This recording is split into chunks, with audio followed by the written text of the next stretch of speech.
நல்லதே நடக்கும்.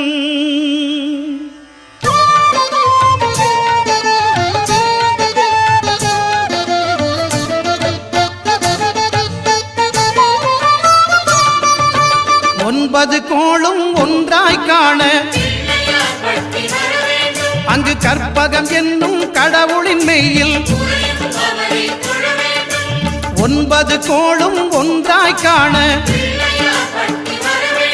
அங்கு கற்பகம் என்னும் கடவுளின் மெய்யில்